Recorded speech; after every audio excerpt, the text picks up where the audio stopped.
Alright guys, TacticalRab back again today. Hope you're all doing well and enjoying your day so far. Welcome back to the Prime Classic. Day 3 is over. What a day we have had. So many crazy games. OpTic versus FaZe is always a good time. But surely with the substitutes, OpTic couldn't put up a fight. Certainly thinking on that front. Plenty to dive into today. Very much enjoy your thoughts in the comment section below. Hit the like button if you enjoy. Subscribe if you're new as always. I'll greatly appreciate it. Lots of great new support the last few days. Absolutely love to see it. This was the bracket going into the day. FaZe, OpTic, Breach, Thieves. We'll discuss that series tomorrow. Starting though with the Subliners Legion series. And then Mutineers and Ultra we shall also discuss. New York, of course, played Paris. They had a great result in their group early on. They go 3-0 out of their group. Really impressive work. Of course, Kismet coming in. Looks great today as well, honestly. Despite the fact that New York get outslayed, they still managed to win this series 3-0. This really is kind of vintage stuff at this point from Crimsix's teams. They win the game 1 pretty comfortably, actually, on a Bakash. It was like 250 to 177, despite the fact that Gravity was like 39 in 23. So it was weird on the saying front, no doubt. This was also a talking point here in the Search and Destroy because, well, Jimbo's planting the bomb in what I believe is a GA'd spot. So here on Berlin, the pros kind of agreed, okay, this spot probably isn't intended to be the case. So we're not actually going to use it against each other and stuff like this. The pros, I'm pretty sure, have said, okay, we're not really going to do this stuff. Now, anyway, the Paris Legion don't seem to care. They plant the bomb, they win this round before somehow throwing away the next 2, and Subliners win another round 11. Pretty sure every single Search and Destroy they've played so far with this new team has gone to round 11, or at least close to it, and they've won pretty much all of them, if not all of them. So incredible work actually. Crimsix did a phenomenal interview after the fact as well, after they did go on to 3-0 this series, but that's exactly what happens. And even Subliners, I guess Gersh is saying right here, break one more GA, we'll have no choice but to bring out the Volk, right? So maybe that was coming if they did more, but of course they went up 2-0. They probably weren't too concerned about it, to be honest. They win the final game as well. Anakas, okay, I'm going to second. He's planting through that wall, not a GA, which seemingly it was, but at the end of the day, didn't really help Paris too much. They of course had a pretty decent go of things, to be honest. These were their final series stats. Actually, I'll bring them up on big screen here in a second. It was always a good time, actually. I tend to find when New York actually are good and they win because we get to see more Crimsix interviews, which are always fun. Some of the stuff he had to say was hilarious as per usual. But yeah, Subliners, since they had changed, right, Kismet comes in, Neptune is gone. They're now 4-0 in this tournament. Got through a pretty tough group. Take down Paris Legion, a pretty, resurgent Paris Legion to a degree. Not, of course, a team that you expect them to lose to, but they did pretty well in their group where they got a pretty good result done, especially against Los Angeles Guerrillas, for example, and the 12 Ultra Academy North America, as we looked at yesterday. And yeah, Crim's look, it's great to get carried at the end of the day. I'm sitting out here not even having to get kills. Paul X,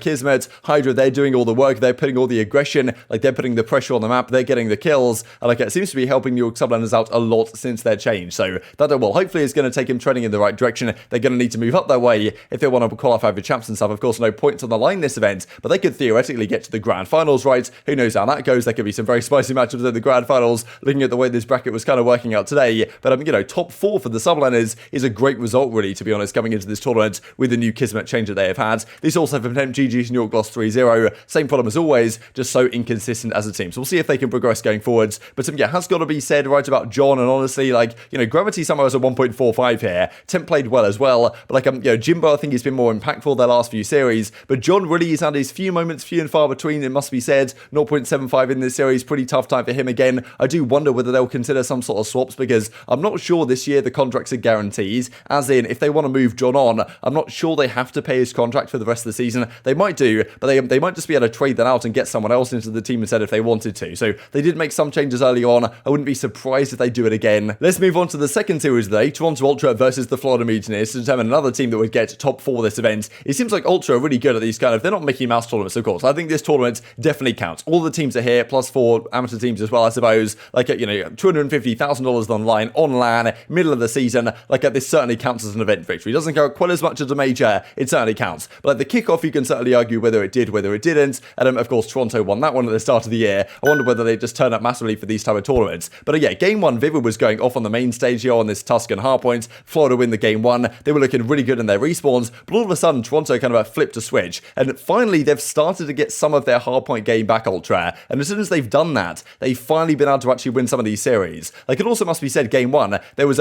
plenty of use of this kind of Tommy gun, or whatever it exactly is called. The M1928, I'm pretty sure that's the same name that, it was just called the Thompson, I think, in World War II back in the day. So, anyway, this gun has seen some usage. We've seen some other guns get used lately. I do wonder whether the pros think that there's other things that could be used in the meta, because more than likely, there's at least a couple of guns out there that are viable that the pros aren't really trying out yet. So, did see a bit of this. Didn't work out for them in game 1 here for Cammy, but, as the series progressed, they got the job done anyway, and they kind of reversed it on the Florida guys, and they win this final game as well, Berlin Harbor, where they were so good at the start of the year. So, credit where it's due to Toronto. They've obviously sat down and said, okay, look, we're going to stick with the roster. We're going to try and do an NV during Infinite Warfare where they get bodied for the entire year and then turn up massively towards the end and come second in a back-to-back events through the OpTic Dynasty, and maybe they're on their way to do something similar, right? A great turnaround here for the Toronto Ultra guys. Like, we knew the potential was in them, but it just was looking really slow towards the end of Major 2. They had a torrid time, no doubt. This might be a step back in the right direction. That's the thing also for Florida. Like, the inconsistencies once again. They look so good in their group, and then they get bopped out of the tournament by Toronto in the very first round. They will move on to play New York Subliners in tomorrow's game. These are final series stats as well. I thought were kind of interesting. Vibber went pretty massively positive, but yeah, just pretty good work from all guys. On the Toronto side, Cammy and CleanX, the two guys we've really been needing to step up for Toronto, but they came to play this series, no doubt about it. This then the final series we'll discuss in this video, and of course, there's plenty to discuss on this. OpTic versus FaZe. Came into the day thinking, okay, fair play, like OpTic, they did well to get out of the group where they took down Rokkr, like won a pretty hard fought series, take down Minnesota, get to the group, they get to top 8 at the very least, but of course it's not going to be easy. They play FaZe round 1. We kind of said earlier today, should they even be playing FaZe round 1? Should they kind of have done the groups in a different way, such that if someone does get upset in their group, and of course OpTic weren't really upset by Florida, because they have a substitute into their team anyway, but you know what I mean, like number 1, number 2 seeds, maybe they shouldn't be able to play each other round 1 anyway, regardless of the circumstances. That of course is what happens. It's been a thing in many times in Call of Duty past anyway, and we get to see this game winners round 1, or just round 1 to be honest, because of course there's no winners or losers bracket in this tournament. It's just one straight battle. And I was thinking, okay, look, FaZe are probably going to win this. They came in super hot to this series. Of course, we saw what happened when OpTic played FaZe when FaZe had a sub back in the online matches for, I guess it was the Major 2 qualifiers. Prestinni subbed in for Simp because he was rather unwell, and of course OpTic won that series 3-0 pretty comfortably in the end. So I was thinking, okay, probably a similar thing's going to happen this time around. OpTic are going to get top 8, and it's probably going to feel relatively harshly done on OpTic given the circumstances. And it did certainly look like it was going that way. Game 1 on Kavutu, OpTic got like the first 2 or 3 points of the game on P1, and then like at FaZe got like 100 points in a row. And I was like, okay, this is probably going to be how it is. Like Simp and Cellium go massively positive, and like Simp even has 25 kills and 14 assists. Like this guy was absolutely out of control, and they will just about avoid getting 100 point clubs. There was some talk about spawns and stuff here as well. In general, just about made sure they didn't get 100 point clubs. But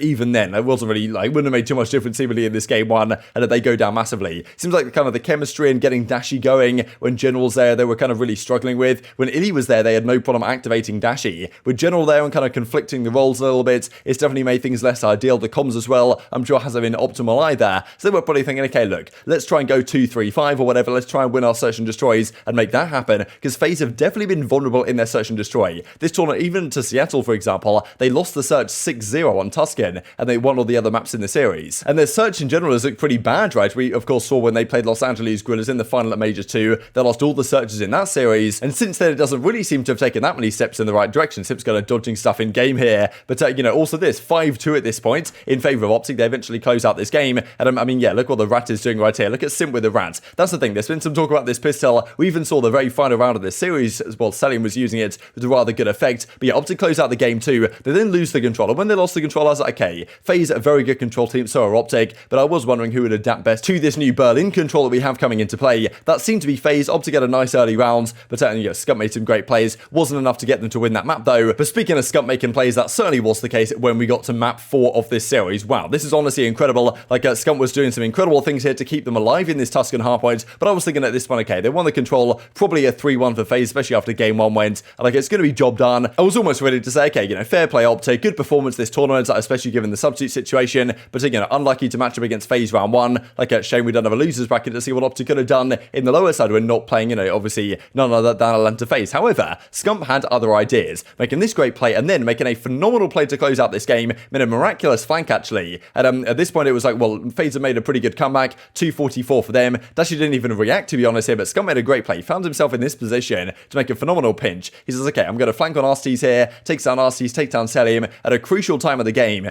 and just gets all the kills to be honest. And then with 13 seconds left, of course FaZe are going to get one more time to do it, but OpTic set up their kind of, they're set up for this hardpoint pretty much perfectly, shut down everything that FaZe are trying to throw at them. They close out this game, take it to a game 5, and FaZe in game 5s, they used to be unstoppable in game 5. Like if you guys remember, kind of it was the Modern Warfare team, obviously it's slightly different squads, but they would go a lot of game 5s in their Modern Warfare season, and they won like every single one of them. This year has been a very different story in game 5s for FaZe, and frankly for search and destroy in general, to be honest. This is the game 5, like a 4-2 advantage here for OpTic early on. It goes to a Berlin, like Dashi finds himself in a 1 versus 2, but of course all he's got to do is defend the bomb side. He takes down aBeZy, and yeah, Simp's got nothing he can do as well. It's some absolutely disgusting shots across the map with the Rat as well, so that did it with a weapon. Some might be saying, okay, it's time to GA this gun, but yeah, still, phenomenal clutch from Dashi. It does go back to 4-4 though, but that is not enough for FaZe. They walk away OpTic with the last 2 rounds of the series, and what is it with FaZe and Berlin search and destroy? This is the map that they lost lost to OpTic in this, or in the, well, Major 1, right? But like, the way this happened is just unbelievable. I thought there's no way FaZe lose this series. Like, they were looking so good this tournament. Like, do they have, like, there was a talk about a while ago, we had it on the channel, like, do FaZe have a mental block against OpTic? Is that actually a thing? Because the fact that they even go in game 5 against a team with General as the substitutes, like, they really weren't looking so good up until pretty much this series, like,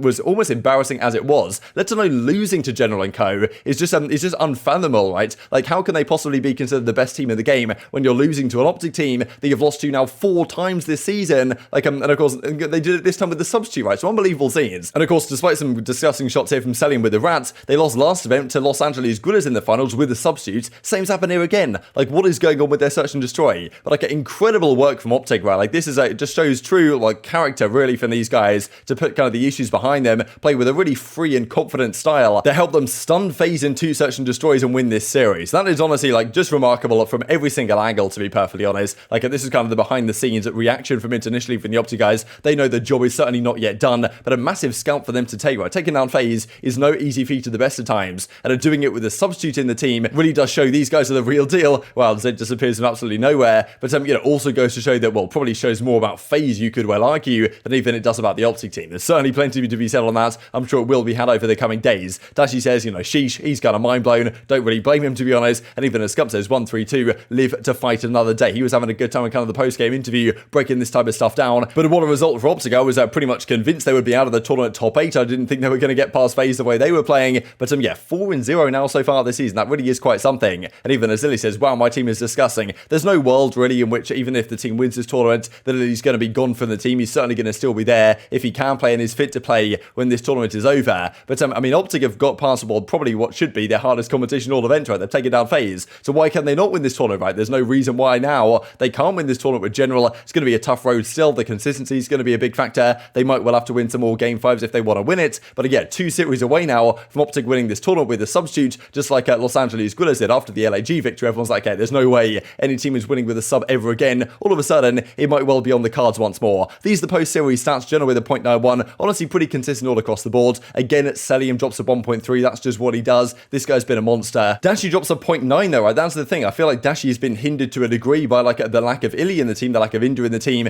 But you know, Scump and Shotzzy, those were really the 2 guys making the plays as far as I'm concerned. Scump had so many good moments, and Shotzzy was the absolute first blood demon. So many of those rounds that really swung it in their favor, right? So credit where it's due to OpTic. But like, I mean, every single series these guys play seems to be mind-blowing, to be perfectly honest. And just to mention this actually as well, as I was kind of talking about, these are the losses for FaZe, or some of their losses so far this season. 4 of these have been to none other than OpTic Texas, right? You guys might be able to figure out exactly why in the comment section below. This also, just to mention real quick before we close out for Merc, substitutes about to get GA'd at this, right? That's the thing. Like, apparently subs are just too strong in this league. And well, of course, while other players were kind of looking at this and going, hang on a second, maybe we can do a similar thing, even as Clay says. So you're saying teams that win with substitutes, put me in, coach, get me in a team. That might be the factor. We'll discuss the Boston versus Los Angeles Thieves series tomorrow. The winner of that series will play OpTic in tomorrow's semi-finals. And OpTic might now have even taken the favourites crown, given that they've taken down previous tournament favourite Atlanta FaZe. Very much intrigued to your thoughts in the comment section below. Hope you guys enjoyed the video. If you did enjoy it, hit the like button, told your YouTube gods, it's a good video, and it's like you should see it as well. And I hope grow the competitive Call of Duty community. Thank you as always, take care of yourselves,